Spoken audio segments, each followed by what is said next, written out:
Okay, so let's talk about a small detail, since I don't know how much time we have before breakfast comes. One type of korban that appears many times in the Torah, though they don't seem to have anything to do with each other except for sharing the same name, and this leads the Mefarshim trying to figure out why they are called the same thing, is the Korban Asham.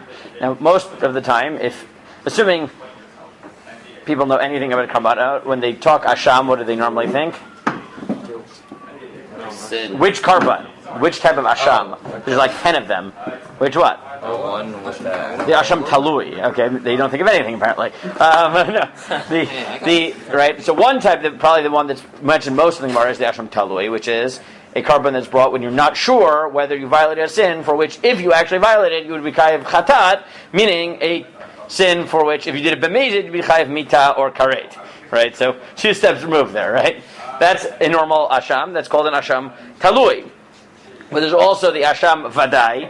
Right? There are several cases where you bring in Asham for sins you did, right, that you know you did, like Shivcha Harufa, right, if you sleep with a half maidservant, half free woman, Asham Mi'ilot, right, if you violate Mi'ilah, if you misuse property of the Mikdash, that's Kodesh, so then you bring in Asham. And one of them that we have in our parsha is the Asham Nazir. Right, that the Nazir brings when he becomes impure, and he goes through it again, and has to start the process again. And the question that the Mefarshim try to deal with is, well, what exactly does the word Asham mean in this context? Yes, literally it means guilt, but what does it actually mean? Like, what is that? When do you bring this type of korban, and is there any common denominator between all these korbanot? So there really are very few of the classic commentaries who actually string it through all cases, right? They might string it through a bunch of cases, but not through all cases.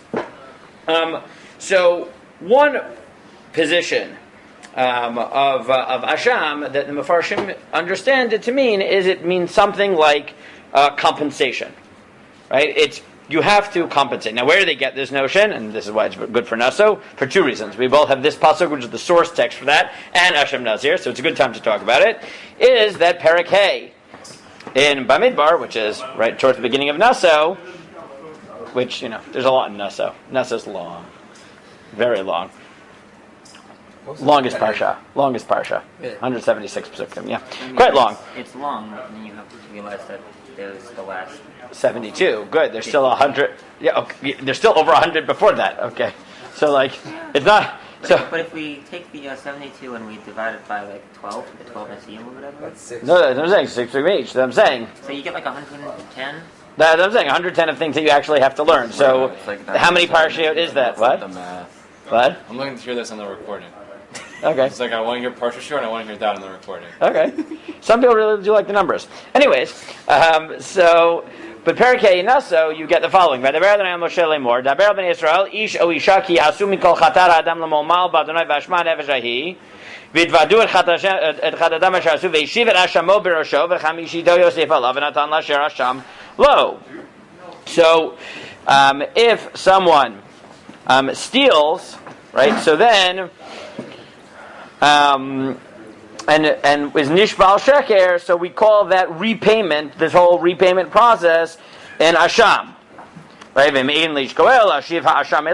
the person that you stole from isn't around, so then you give it to the Kohen, right? So it's in the context of repayment. So many of the Mefarshim say, well, you see the word asham means something like repaying, and therefore, maybe you need to understand the Korbanot Asham in light of this. So the Sforno takes this in 4 or 5 places, says this, and he says that basically every time you have an Asham, it's a sin that is conceptualized as incurring a debt to God.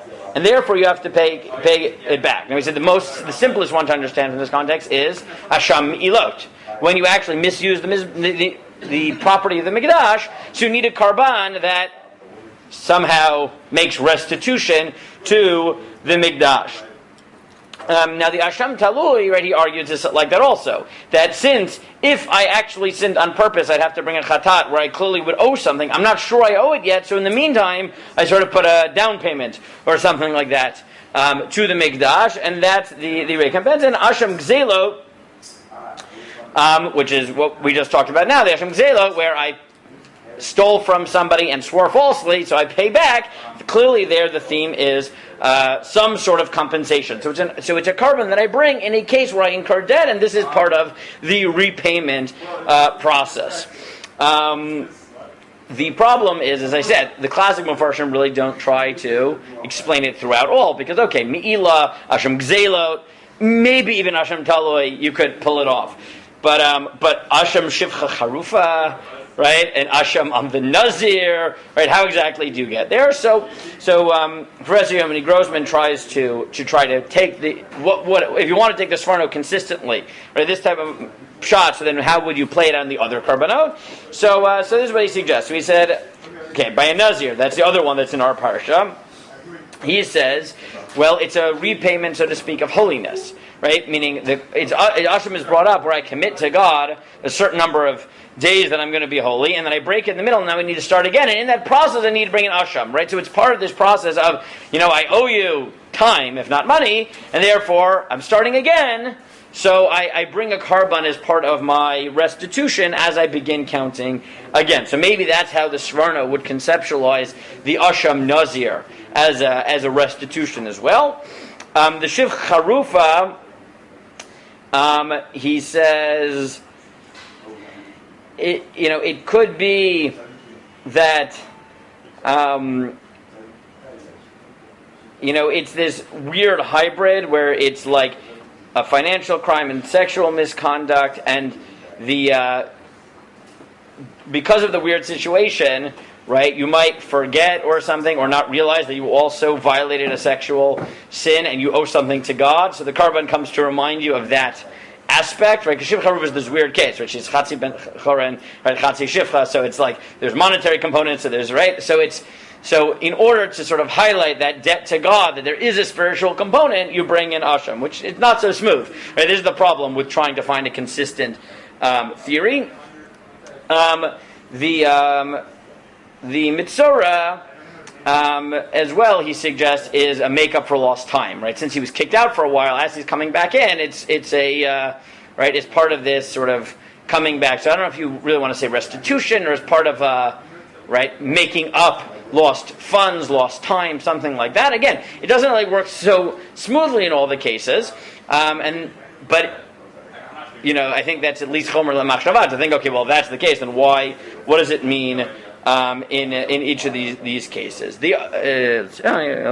the other pshat that's in Mefarshim is that Asham doesn't have to do with restitution. The Ramban, right, in general, says that Asham means that the person incurred guilt, right? The person is shomein, and the Korban Asham is brought every time there is some sort of sin that's not just an action, but has affected the status of the person.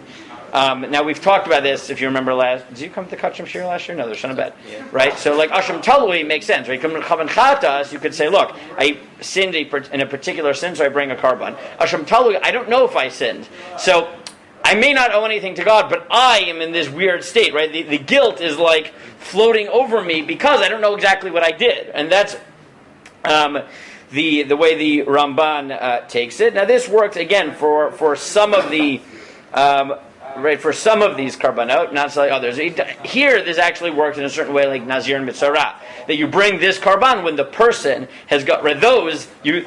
Dafka, this shot works better for the Nazir and the Mitzorah, because there, you're bringing a korban because of their change in state, right? He was supposed to be tahor, he committed to tahara, and now he wasn't, so he has to bring the korban to sort of cleanse himself so he can start the Nazir process again. The Mitzorah was kicked out, was clearly tameh and all, right, was the equivalent of tameh mate in many ways. He has to bring a korban to cleanse the process.